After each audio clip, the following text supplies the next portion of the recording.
Welcome to Sudha home food channel. ఈరోజు మనం గుత్తి వంకాయ కారం ఎలా చేయాలో చూద్దాం. ముందుగా వంకాయలు 4 చీలికలు చేసుకొని ఇలా ఉప్పు నీళ్ళల్లో వేసుకోవాలి. ఆ తర్వాత కొబ్బరి కారం రెడీ చేసుకోవాలి. కొబ్బరి, కారం, వెల్లుల్లిపాయలు కలిపి మిక్సీ పట్టుకోవాలి. ఆ తర్వాత స్టవ్ వెలిగించి ఒక బాణీ పెట్టి అందులో కొద్దిగా ఆయిల్ వేసి వంకాయలన్నీ వేసి మూత పెట్టి కొద్దిగా ఉప్పు వేసి మూత పెట్టి మగ్గనివ్వాలి.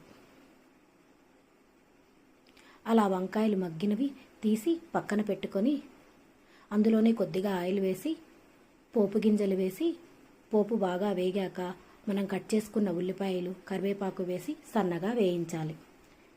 ఉల్లిపాయ బాగా మగ్గినాక కూరకు సరిపడా ఉప్పు, పసుపు వేసి అందులోనే కొద్దిగా వంకాయలు, కొబ్బరి కారం వేసి తిప్పాలి.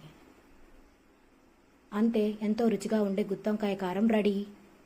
Thank you for watching.